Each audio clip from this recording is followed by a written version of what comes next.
검찰에서 엘리트 중에 엘리트로 꼽혀오던 간부가 검찰국장 인사가 거의 확정된 상태에서 갑작스레 사표를 냈다. 헐, 이번에 사표갑에서 초선으로 국회의원 된 김회선. 누군가 서울대 법대를 거쳐 10기 스포츠선수원을 구석으로 수료하고 25년간 검사로 일한 김회선 국회의원. 87년에 정전 전 대통령 충남을 수석하고 2002년 김대중 전 대통령 성남을 우석한 이 남자. 검사장 법무부실장 국정원 차장 국회 법사위 수석위원 등 요직을 두루 갖췄다. 정치 경험 없다.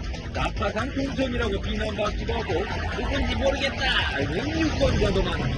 그러나 두둥 김회선 의원은 60% 가까운 득표율을 얻었다. 선거 당시 박근혜와 찍은 사진을 일개 차량에 띄워놨다고 합성으로 의혹받기도 했다. 좀 안 친해 보이긴 해. 늘 웃는 얼굴에 부드러운 이미지라는데 김회선 국회의원 만나보자. 네, 그 앞으로 자주 뵐 얼굴입니다. 박종진의 캐도남마에서 발빠르게 모셨습니다. 네, 김회선 의원, 네, 국회의원 함께했습니다. 안녕하십니까? 안녕하십니까? 네, 서초가 아닙니다. 그렇습니다. 네, 비례대표 아니고 지역구죠. 그렇습니다. 아, 이번에 고생 많이 하셨죠. 네. 네, 비록 뭐 당연히 되는 지역이긴 하지만 네. 그래도 마음고생 많이 했을 거예요. 지역구 의원들은. 몸무게가 한 5kg 빠졌습니다. 네, 경력이 대단합니다. 국가정보원 제2차장. 네. 그러니까 국내 담당하셨네요. 국내. 그렇죠. 국내 정보 담당하시고, 검사장 하시고요. 법무부 기획관리실장, 김앤장 변호사, 다 했습니다. 검찰국 핵심 파트에서만 계속 계셨는데, 네. 왜 정치하겠다고 이렇게 나오셨어요? 네. 사실 제가 정치하겠다고 나선 거는 아닙니다. 아닌데, 어떻게, 우리 새누리당에서, 사람이 이렇게 고르시다가, 네. 한번 좀, 이번에 국가 좀, 위에서 일 좀 해라. 네. 이런 그 주문이 있었던 것 같습니다. 네. 그게 바로 전에 김앤장 변호사 하시다가 들어오셨네요. 그렇습니다. 김성호 국정원장 시절에 국정원 제2. 그렇습니다. 예. 네. 원세훈 지금 국정원장은 관계 없으시고. 네. 그렇습니다. 국정원장 맡기시면서 잘리신 거죠? 네, 같이 나왔습니다. 네. 자, 이거 사진 논란 얘기해 볼까요? 아까 그 사진 논란? 네. 근데 이게 아까 이제 각도가, 네. 그죠? 각도가 이 사진이 조금 애매한 부분이 있어요. 일반적으로 볼 때. 네. 어떻습니까? 진실은 어디에 있습니까? 제가 그런 논란이 있었는데요. 네. 애초 그 문제를 제기한 그 기자분한테 제가 불러가지고 네. 그 원본 파일을 공개를 했습니다. 네. 그러니까 그 기자도 보면서 아이고 찍었네요 하고서는 다 그런 기사도 썼고요. 근데 네, 그 논란은 끝났습니다. 저 장면이 이제 네. 누군가 사진을 찍을 때요. 박근혜 박근혜 의원입니다. 지금은 박근혜 의원이 이렇게 있다가 사진 쪽으로 살짝 보려고 할 때 찍은 그렇습니다. 느낌. 예. 사실이죠. 네. 검사 출신인데 거짓말하시면 안 되죠. 그렇습니다. 예. 알겠습니다. 지금 박근혜 전 위원장이고요. 지금 네. 박근혜 의원의 법률 담당 보좌 아닙니까? 법률 담당 특보입니까? 아닙니다. 그럼 어떻게 되는 거예요? 이거 지금 박근혜 전 대표님하고 저하고는 아무것도 없는 거고요. 아무것도 없습니다. 네네. 저는 새누리당 국회의원이죠. 네. 네. 그럼 법률 지원 담당 이렇게 나오는 거 그거 이제 당에, 네. 당에 이제 제가 아무래도 이제 법조 생활을 오래 했으니까. 네. 당의 법률 지원 업무. 네.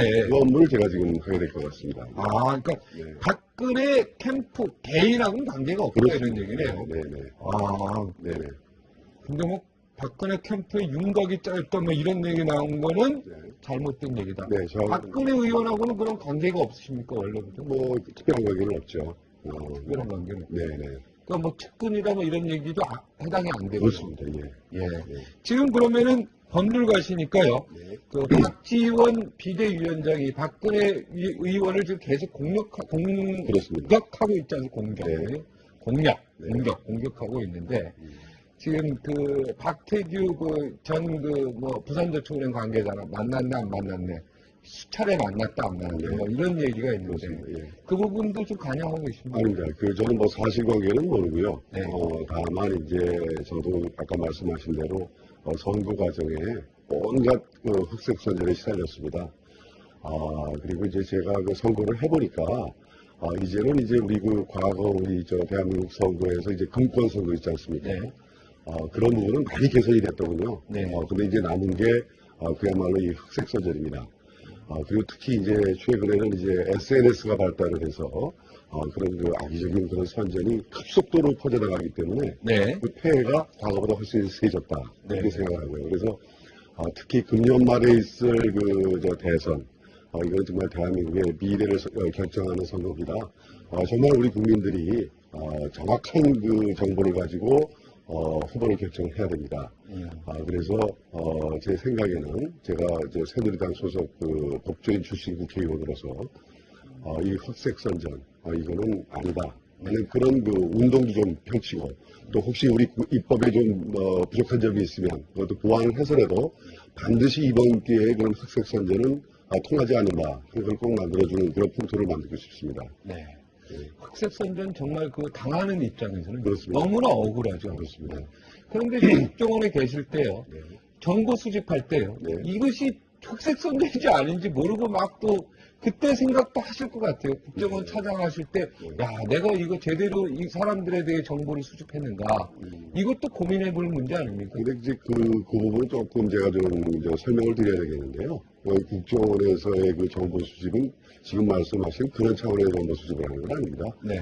그러니까 국정원에서는 다 지금 우리 남북 관계가 대치되고 있고, 그렇기 때문에 간첩이라든지 우리 국가 전복 세력이 우리 사회에 들어와 있지는 않느냐. 네. 그런 관점에서 정보를 수집하는 거기 때문에 네. 지금 말씀하신 그런 차원의 정보하고는 좀 관계가 없다. 네. 그런 대북 담당은 3차장이 있고요. 2차장은 아닙니다. 국내 그렇지 않습니다. 그러니까 그 국내 그 각 분야에 네. 이제 언론이라든지 정치계라든지 여러 분야가 있지 않습니까? 종교 분야라든지 네. 그런데 이제 국내 파트에서 정보 수집을 합니다. 네. 근데 그 정보 수집이라는 것이 그 관점이 네. 지금 말씀하신 어느 개인의 신상털기라든지 그런 쪽의 정보를 수집하는 것이 아니고 그런 부분. 지금 아까 말씀하신 그 3차장은 이제 대북 공작이라든지 이런 거고요. 네. 우리 2차장 산하에 그 대북 수사국이 있습니다. 네. 그러니까 이제 그런, 뭐라고 합니까? 국가 전복 세력. 네. 그거에 대한 정보, 차원에서 정보를 수집한다. 이렇게 이해하시면 될 것 같습니다. 개개인의 사생활 이런 그렇습니다. 네. 거 조사하고 이러는 건 아니다. 네, 그렇습니다. 오늘 이 자리에서 여러 가지 좋은 해명을 해주셨네요. 네, 감사합니다. 국정원 그렇습니다. 하시는 분들인데 네네. 이분들 근데 이제 과거에, 네. 소위 그 군사정권 시절이랄까, 권위주의 정권 시절이랄까, 그럴 때, 소위 말하는 이제 중앙정보부, 그런 데서, 국내 파트에서 좀 다른 목적의 정보 수집 활동이 있었고, 또 지난 그 노무현 정부 때도 또 드러났습니다만은, 도청이라든지, 네. 그런 거를 통해서, 과거에 이제 좀 그런 부분이 있었지 않습니까? 네. 그런 부분이 이제 많이, 완전히 개선이 됐다. 제가 가서 눈으로 확인할 수 있었습니다. 예. 그러면은 지금 진보당이나 민주당 내 종북 세력이나 이런 게 좀 논란이 되고 있지 않습니까? 네. 임수경 의원의 변절자, 하태경 의원 변절자 이야기도 있어서 지금 계속 뉴스에서 탑으로 때리고 있는데 네. 이 부분 보면서 또 느끼는 감회가 좀 다를 것 같습니다. 네. 그러니까 좀 어떻게 말하면 오히려 터질 게 터졌다. 저는 그렇게 생각을 합니다. 네, 다 알고 계셨습니까? 그런 차원의 말씀이 아니고요. 그러니까 우리 사회에 정말 이 정도로 우리 사회에 그 많은 그런 이제 종북 그런 사상이 번져 있고 퍼져 있구나 하는 것을 이번 국민들이 많이 알게 되지 않았습니까? 그리고 이제 경계심을 갖게 되지 않습니까? 이제 그런 긍정적인 효과도 있다 이런 생각이 들고요. 얼마 전에 제가 이 일간지에 네. 칼럼니스트가 쓴 아주 좋은 칼럼을 봤습니다. 네. 제목은 이제 애국의 출발점이라는 그 칼럼이었는데요. 네. 지금 많은 분들이 지금 모르고 계시는데 독일에서요. 네. 독일에서는 그 히틀러의 그 전체주의를 겪었지 않습니까? 그때 세계대전도 벌어지고 지금 독일에서는 그 나치 문양 자체가 위법이랍니다. 그리고 히틀러의 나의 투쟁이라는 책을 출간하는 것도 위법입니다. 그렇다 해서 우리가 지금 독일을 비민주국가다, 비법치국가다 이렇게 얘기 안 하지 않습니까? 그런데 김일성 주체 사상이나 히틀러의 나치 전체주의나 비교해 볼 때 그 폐해가 꼭 어느 것이 덜하다고 얘기할 수 없지 않습니까? 그런데 우리나라에서는 그 주체 사상을 비판만 해도 색깔론이다. 또는 냉전적 사고다. 이런 식으로 그동안 솔직히 말하면 좀 물타기를 해왔던 게 사실이거든요. 네. 이제 그런 부분, 이번에 차제에 모든 이 진보든 보수든 그건 뭐 국가 발전을 위한 논의 좋습니다. 그런데 그것은 헌법 질서의 테두리 안에서 자유민주 기본 질서라는 우리 헌법 가치 내에서 이루어져야 한다 하는 그런 그 공감대가 형성되는 그런 계기가 됐으면 좋겠다 하는 게 제 개인적인 바람입니다. 이미 벌써 계기가 됐죠. 그렇습니다. 네, 국민들은 지금 무언가 마음속으로 다 느끼는 게 있을 텐데요. 네. 전국 논란과 관련해서 뭐 국정원이 원래 음지에서 양지를 지향하니까 그렇습니다. 네. 안 나타나더라도 네. 청와대나 이런 정부의 그래도 핵심 지역에 있는 사람들이 네. 그래도 이 종북 논란에 대해서 뭔가 정부 입장을 네. 좀 확실히 좀 얘기해 줬으면 하는 바람인데요. 네, 뭐 그런 앞으로 국정감사라든지 또는 대정부 질문이라든지 네. 이런 과정을 통해서 자연스럽게 아마 정부 입장이라든지 그런 게 나오지 않을까 저는 그렇게 생각하고 있습니다. 네, 정부가 좀 너무 조용히 있죠. 네, 네. 그렇습니다. 네. 네. 전두환 전 대통령 천암 구속시켰죠. 네, 그렇습니다. 1987년도에. 네, 제가 평검사 시절입니다. 네. 까마득한 얘기입니다. 그때 압력 꽤 들어왔을 텐데 어떻게 그거를 넘기셨습니까? 꼭 그렇지는 않습니다. 그렇지는 않고요. 그때 이제 그때 전두환 전 대통령 시절이죠, 87년도면. 아닙니다. 노태우. 노태우 대통령이 소위 말하는 이제 오공청산. 노태우 대통령은 88년도에 됐는데. 그렇습니다. 그죠? 그때 구속이 됐습니다. 그때 구속됐습니까? 그러니까 오공비리. 네, 오공비리 수사본부가 발족이 됐고요. 제가 그 일원으로 들어가서 제가 그 당시 전 대통령의 천암을 일원으로 구속을 했습니다. 그러니까 노태우 대통령 시절에 네. 전두환 대통령의 그렇습니다. 천암을 구속시켰고. 그럼 2002년도에 김대중 대통령 3남 홍보식 구속시켰을 때는 현직 대통령이 김대중 그렇습니다. 대통령일 때 아닙니까? 네네. 그렇습니다. 그때는 힘들었겠습니다, 솔직히. 그때 이제 대검에서는 김홍업 씨인가요? 거기를 구속하고 네. 제가 서울지검 이제 3차장이었는데 그때 저희가 김홍업 씨를 구속을 했습니다. 이제 같이 수사가 벌어졌는데 저희는 솔직히 뭐 이제 와서 말씀드립니다만은 초기에 압수수색 과정에 결정지거를 잡았습니다. 네. 그래서 수사가 아주 매끄럽고 순조롭게 진행됐기 때문에 큰 그게 부담이 없었는데 대검 수사는 그 당시 굉장히 조금 힘들었습니다. 네. 그거에 비해서는 상대적으로 저희들은 쉽게 결정적인 증거가 있으니까 어떻게 압력이고 뭐고 얘기할 그런 그 계제가 못됐습니다. 네. 근데 검사 생활 오래 하셨지만 네.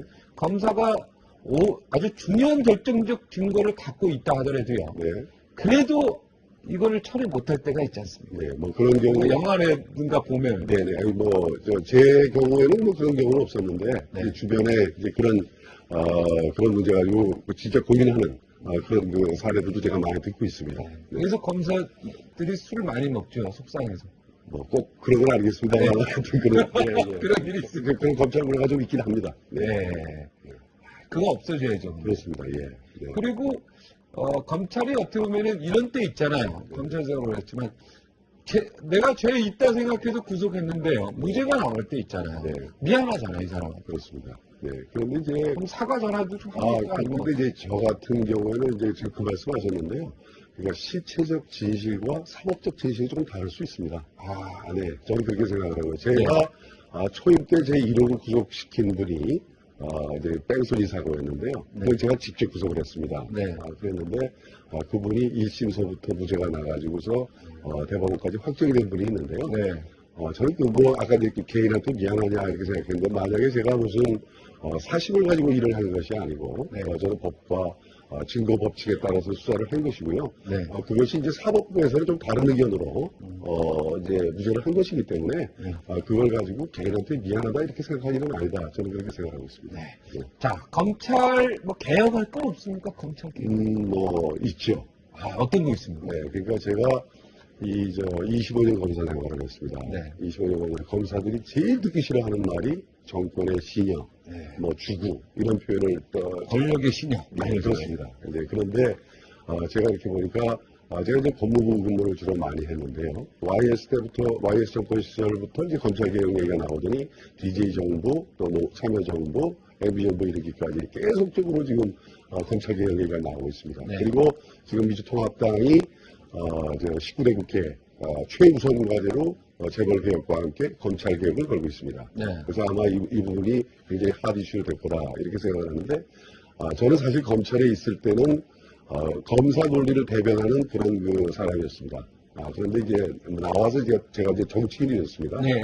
그래서 저는 이렇게 생각합니다. 이제는 그 고리를 끊을 때가 됐다. 그러니까 그야말로 다시는 이제 정부가 바뀌든 어떻든 검찰 개혁 얘기가 안 나오는 그런 근본적인 그 개혁이 이루어져야 한다. 저는 그렇게 생각하고 있습니다. 네. 일단 검경 수사권 조정 문제에 있어서 아무래도 검찰 편이시겠네요. 저는 그러고 싶은 그런 거 생각이 아닙니까? 있습니다. 그러니까 아까도 말씀드렸습니다만은 그런 만약에 논리로 가게 되면 제 얘기가 설득력이 없을 것이다. 이제는 그야말로 국민의 눈높이에 맞는 그런 확실한 그런 검찰 개혁이 되어야 된다. 그리고 무슨 검찰과 경찰의 무슨 업무 영역 다툼 그런 차원에서 이 문제를 풀면 안 된다고 저는 생각합니다. 그러니까 국민의 눈높이에서 그야말로 대한민국의 검찰이 어떤 위상을 잡아야 되느냐, 또 경찰이 어떤 위상을 잡아야 하느냐 그런 각도에서 이 문제가 논의돼야 됩니다. 구체적으로 검찰 출신으로 검찰에 가장 구체적으로 어떤 걸 좀 개혁하고 싶습니까? 네. 이번에 국회에 들어가셔서. 그 핵심은 인사입니다. 인사. 네, 그렇습니다. 그러니까 우리 검사들이 가장 예민하게 생각하는 것이 인사입니다. 네. 사실 그렇지 않습니까? 네. 이제 각봉의 이제 월급을 가지고서 평생 일하고 하는 그분들의 그 검사들의 가장 큰 관심사는 자기네들이 일한 만큼 보상받기를 원합니다. 네. 그런데 참 미안한 얘기입니다만 정권 바뀔 때마다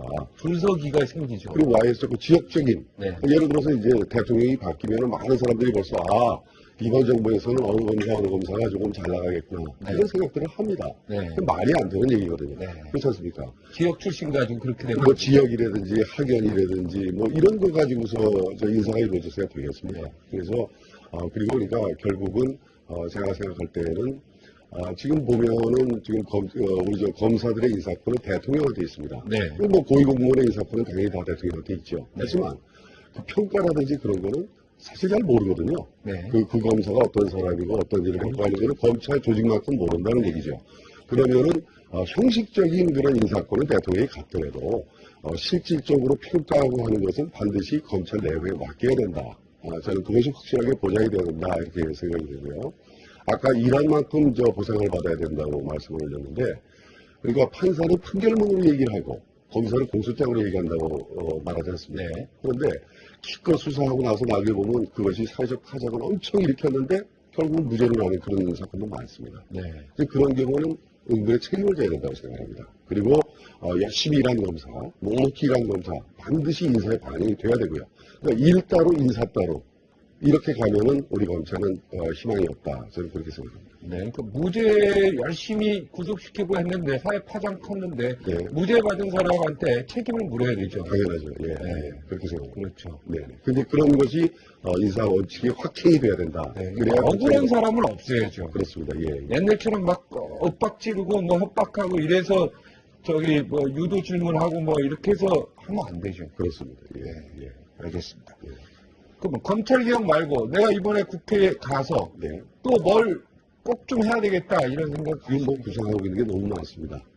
그래도 요것만은 내가 여기 그래서 방송에 아까도 말씀드렸지만 우선 금년에는 연말까지 그 흑색 선전 이거를 완전히 봉쇄하는 그런 풍토를 만들겠다는 게 제 최우선 과제고요. 흑색 선전 없는 세상. 그렇습니다. 예. 그다음에 또 하나는 지금 또 최근에도 이제 문제가 되고 있습니다만은 정권 말기 되면 반드시 또 권력형 비리가 터져 나옵니다. 네. 그래서 이 악순환을 끊어야 되거든요. 그래서 근본적으로 이런 반부패, 아직도 우리가 끊지 못하고 있는 이 권력형 비리 구조, 이거를 개혁할 수 있는 그런 답안을 제가 한번 만들어 보겠다 이런 생각을 하고 있습니다.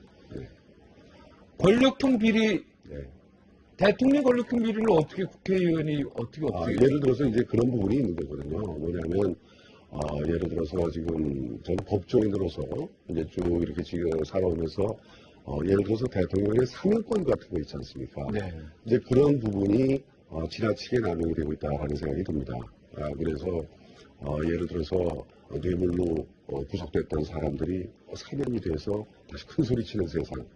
이런 거는 우리 국민들의 법감정에 맞지 않는다. 네. 이런 생각이 들고요. 사면권을 좀 축소시켜야 예를 들어서 이제 그것이 이제 그러니까 그런 사회로 만들어야 되는 거죠. 아까 말씀하신 대로 국회의원이 무슨 수사를 하고 이렇게 해서 권력형 비리를 없애겠다는 것이 아니고요. 네. 한 번 예를 들어서 그런 부패 그런 구조에 걸리면은 다시는 우리 큰 소리 못 치는 세상 그런 세상을 만들어 줘야 앞으로 그런 것이 없어지지 않겠냐 하는 그런 생각이 듭니다. 네. 사면권은 주더라도 이 복권 같은 거에 대해서는 신중할 필요가 있다 이런 얘기죠. 그렇습니다. 이제 그러니까 좀 신중하게 해야 되고 또 각계각층의 의견도 좀 제대로 수렴할 수 있는, 형식적으로 수렴하는 것이 아니라 실질적으로 수렴할 수 있는 그런 제도적 장치도 마련이 돼야 된다. 저는 그렇게 생각합니다. 네. 네. 이제 법을 이제 어떻게 보면 집행입니까? 검찰은 법을 판단하다가요. 네. 이제 법을 이제 만드는 네. 제조회사로 왔어요. 법 네. 제조하는. 그렇습니다. 그래서 이제 문제됐던 것들을 이제 하나 하는데 네. 지금 이런 것들 이제 추진하려면은 음. 어떻습니까? 되게 이제 바쁘시겠습니다, 이제 앞으로. 네. 근데 뭐, 저희 아주 그 유능한 보좌관들도 있고요. 네. 또 제가 국회, 법사위의 수석전문위원 생활을 3년을 했습니다. 아, 이미 그게 큰 도움이 됐겠군요. 네. 수석 전문위원. 예, 그것도 아마 저희 공천받은 과정이 아마 특이한 경력이니까, 네. 이제 그런 것도 조금 고려가 됐을 거예요. 수석 전문위원 하면은 이거 법 만들고 이럴 때 엄청나게 도움이 되잖아요. 그렇습니다. 네. 네. 그러면 우리 지금 그 대권 이야기도 많이 있지 않습니까? 네. 아까 박근혜 난 측근이 아니다 얘기했는데 어떤 사람이 이 새누리당의 대권 주자가 되어야 된다 생각하십니까? 네, 뭐, 그거는 아마 뭐, 저 개인적으로는, 새누리당의 지금 많은 의원님들도 그렇게 생각을 할 텐데요. 지금 우리 박근혜 전 대표께서, 예전서부터, 우리 국민들로부터 아주 지속적인 그 지지를 받고 있습니다. 네. 이거는 무슨 단순한 무슨 인기가 아니고요. 그거는, 그분의 그 진정성이라든지 이런 부분, 또 신뢰할 수 있는 부분, 그런 부분이 국민들로부터 많은 점수를 받고 있지 않냐 하는 생각이 들고요. 저 개인적으로는 지금 이 어려운 시기, 아까도 말씀드렸습니다만 2012년의 대한민국의 미래, 이런 부분은 우리한테 필요한 그 지도자로서의 덕목 중에 가장 중요한 것이 안정적으로 국정 운영을 하실 수 있는 분, 또 위기 관리를 잘 하실 수 있는 분. 이제 이런 부분에서 보면 지금 현재로서는 우리 박근혜 위원장님이 가장 맞지 않느냐 개인적으로 그렇게 생각합니다. 측근은 아닌데 저기네 친박이네. 뭐 그런데 친새누리라고 얘기해 친새누리. 알겠습니다.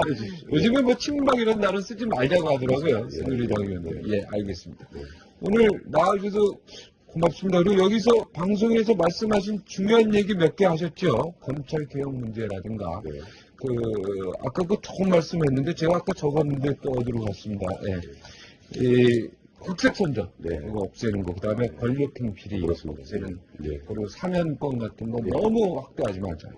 그리고 또 하나 좀 말씀을 드릴 수 있는 기회를 주신다면은, 시간이 없는데 간단히. 예, 이게 뭐냐면, 법사위에는 이제 모든 법이 옵니다. 네. 근데 제가 이제 법조에서 쭉 살다 보니까 우리나라 국민들이 법에 대해서 피해의식이 있어요. 그게 뭐냐면, 우리 법은 돈 없고 힘없는 사람들은 다 손해본다. 이런 인식이 있거든요. 네. 그래서 제가 앞으로 입법 과정에서 그런 인식이 없어지도록 또 이 힘있고 강한 사람들은 좀 배려를 하고 또 소외되고 하신 분들은 좀 이렇게 보호를 받는 네. 그런 차원의 그 법이 될 수 있도록 노력하겠다는 말씀을 꼭 드리고 싶습니다. 네, 유전무죄 이거 좀 바꿔보겠다 그렇게 이거죠. 하겠습니다. 네. 네, 알겠습니다. 네. 오늘 여기까지만 듣겠습니다. 네. 네, 앞으로 훌륭한 국회의원 되셔야 됩니다. 네, 열심히 하겠습니다. 고맙습니다. 감사합니다. 네, 부자로 죽는 것만큼 수치스러운 일은 없다. 네, 철강왕 카네기의 말입니다. 나눔은요, 나누는 것. 나눔은 온 세상을 평화로 인도합니다. 여기서 물러가겠습니다. 시청해주셔서 고맙습니다.